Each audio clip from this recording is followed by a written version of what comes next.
Hello, ESPN NBA reporter Tim Bontemps here, and I hope you had a happy new year. And now that we're into 2022, we're going to unveil a new series that we're going to have come out every Monday here on the YouTube channel. Going to have the NBA stock report. So every week we're going to go through 3 things that are going up and 3 things that are going down.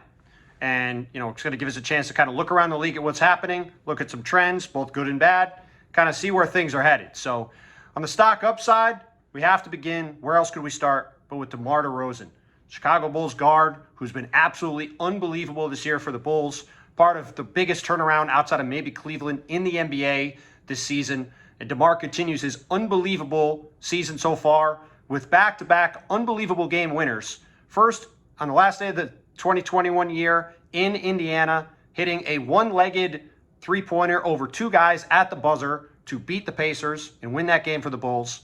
And then comes back and tops that somehow, hitting another double-teamed fall-away three-pointer in the corner in front of the Wizards bench, knocks off the Wizards in a game that, again, it looked like the Bulls were destined to lose. Instead, Chicago has won 7 games in a row, has the best record in the Eastern Conference, and DeMar DeRozan continues to make a legitimate MVP case. It's been an unbelievable season for him and an unbelievable season for the Bulls, who find themselves, again, sitting atop the East, thanks in large part to the way DeMar has completely galvanized them offensively. He has fit as seamlessly as anyone could have hoped for, essentially running their offense, particularly down the stretch in late and close situations. His mid-range shooting has been awesome, but in these couple games, it was his three-point shooting, something he's done more this year than really any year in recent memory, that has allowed the Bulls to survive a couple more games with Billy Donovan, their coach in health and safety protocols, with some of their players still out. Alex Caruso and Lonzo Ball have missed time. It's just really an impressive stretch from this Bulls team, which continues to really surprise me and certainly most people who thought they weren't going to be quite this good coming into the season, even if you had high feelings about or high hopes for the Bulls coming into the season. If you'd said at the start of 2022 they would be leading the Eastern Conference and have one of the best records in the NBA, I think even the most optimistic Bulls fans would have thought that was a little crazy. And again, that all comes down to the play, really, of DeMar DeRozan, including those 2 buzzer beaters this weekend. Next team up is right up, I-94 from Chicago. The Milwaukee Bucks have won 6 in a row, have tied themselves with the Brooklyn Nets 1 game behind the Bulls in the Eastern Conference standings. And look, the Bucks have dealt with a ton of stuff this year, right? Brook Lopez has been out most of the season with a back issue. They had a ton of COVID and injury issues early in the season. And yet, through all that, they've had Giannis Antetokounmpo out there dominating once again. He's playing a ton of time at center, which I think down the road is going to help them a lot in the playoffs. And this team is rocking and rolling and playing great basketball now. And if we skip ahead to Friday, the Milwaukee Bucks go to Brooklyn. They play the Nets. I'm going to be at that game. And I'm really, really interested to see what those 2 teams look like. Yes, Kyrie Irving still can't play games in Brooklyn. We'll see if that changes down the road, whether the vaccine law changes or he gets vaccinated. Yes, Brook Lopez isn't going to be playing, but the Bucks have Dante DiVincenzo back. They have most of their roster ready. They are playing great, and it's going to be a very interesting test to see what that Bucks team looks like going up against the Nets, especially with the way they're rolling right now and have climbed back up the standings after a rough start. We'll see if the Nets, who had a bit of a lead and have let it slip away, we'll see if they end up coming to regret that down the road if they end up not having home court advantage in a series in the playoffs. Now, the third team we're going to look at with this, or the third thing we're going to look at with stock up this week, is one of the hottest teams in the league in the Western Conference, the Memphis Grizzlies, who sit in 4th place in the West, despite Ja Morant missing a bunch of time, despite Jaren Jackson Jr. being up and down with his play. The Grizzlies have just had an awesome season. I think they deserve a ton of credit from Zach Lyman, their head of basketball operations, on down, Taylor Jenkins, their coach, Ja Morant, their star player. They have done just an unbelievable job building this team from the ground up and making really smart, methodical decisions with the way they put together this roster. You look up and down the roster. They have Desmond Bane, who they got with the 30th pick in a trade with the Celtics last year. They have DeAnthony Melton, who they got off the scrap heap, really turned him into a heck of a player, gave him a really nice extension. They signed Kyle Anderson as a restricted free agent. They made a nice move to get Steven Adams and move up in the draft for Jonas Valanciunas this past summer. You go up and down the roster, and this team has just done an awesome job in one of the league's smallest markets of finding ways to keep it as competitive as it can be. And I think the Grizzlies deserve a ton of credit for that. They're a super fun team to watch. And I'll tell you what, if they get into the playoffs as a 4 or 5 seed, they're going to be really tough to get out in the first round, and they are not going to be a fun matchup for whether it's Golden State or Phoenix or Utah in the second round of the playoffs. I think, Memphis is going to be a team to be reckoned with here for a while. Ja Morant's star has arrived, and this team is going to be a really, really fun team to watch for years to come. They get our third spot in stock up this week. Now, let's go to some stock downs. We have to start with the Houston Rockets, who had a really disappointing they've had a really disappointing last couple of weeks. It looked like things were starting to turn around in Houston after a horrible start. The Rockets got several wins. They were feeling good about themselves. Now they've lost 7 games in a row.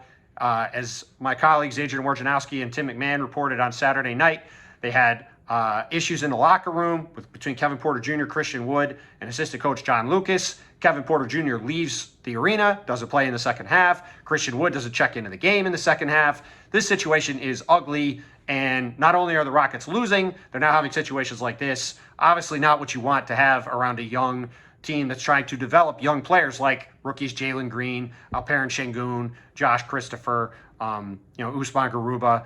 They've got Porter, who they want to turn into a player. Christian Wood has played well there since signing as a free agent, but this is obviously not a good moment. So we'll see what happens with the Rockets, but definitely, having lost 7 in a row with everything that happened on Saturday, not a great situation for them. They are first up in our stock downs for this week. After that, have to go to the New York Knicks. Julius Randle in the health and safety protocols. Kemba Walker with a knee issue. He's now out. The Knicks have fallen out of the play-in spots in the East. This is not what New York was expecting this season to be. After making it back to the playoffs last year, getting the 4th seed, obviously losing in the first round to the Atlanta Hawks, the Knicks go out and get Kemba Walker. They go out and get Evan Fournier. They re-sign a bunch of their players. This was supposed to be a season where the Knicks took a step forward. Instead, Julius Randle has regressed. RJ Barrett has regressed. Kemba has been in and out of the lineup. Now he's hurt before he was being benched by Tom Thibodeau.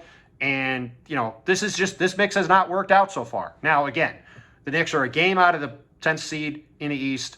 They have plenty of time to get things right. This is, their season is not over by any means. However, they have to get things going soon. The defense has been a disaster all season long. That's obviously not something you expect from a Tom Thibodeau team. They have to get that switched around here soon.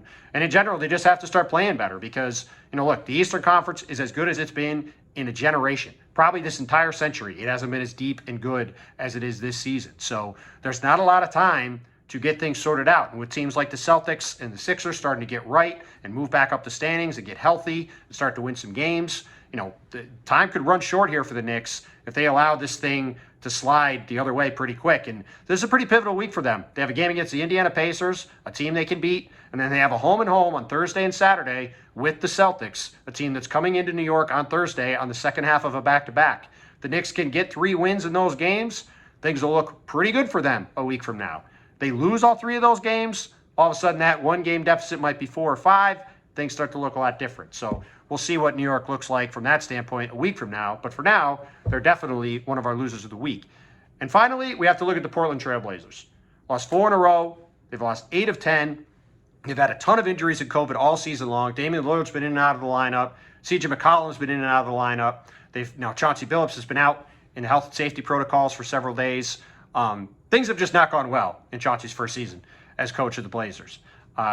Moving on from Terry Stotts in the summer, it seemed like Portland was trying to shift to, try to improve itself at the defensive end of the court. That hasn't really happened.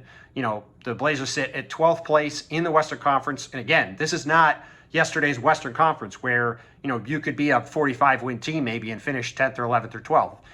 Right now Portland's on pace to win somewhere in the low 30s in games. That's just simply not going to get it done. Not going to get it done at any point, even in a weaker Western Conference. So, look, again, this is sort of the same situation. Damian Lillard gets back healthy. CJ McCollum gets back healthy. There's a lot of time for the Blazers to right this ship. The bottom of the Western Conference playoff race is not exactly, the hardest thing to get into. And the Blazers still are within striking distance, even after all of the chaos that they've endured over these first couple months of the season. But, look, this is another situation where we're now 5 weeks from the trade deadline. It's time for some of these teams that are floundering, like the Knicks, like the Blazers, to try to get themselves in gear and start moving in the right direction so they can get a clearer sense of what they might want to do, if anything, between now and the deadline. So with that, it's going to wrap up the first edition of the Stock Report for 2022. Again, hope you all had a great new year. Hope you're all doing well, you're healthy at home, and we'll see what the rest of 2022 brings. But if it's anything like the final couple months of 2021, where we saw a lot of great basketball and a lot of great individual performances. I think it's safe to say we've got a lot of fun basketball to watch upcoming here over the next several months. So thanks for watching and have a great day. Thanks for watching ESPN on YouTube. For live streaming sports and premium content, subscribe to ESPN Plus.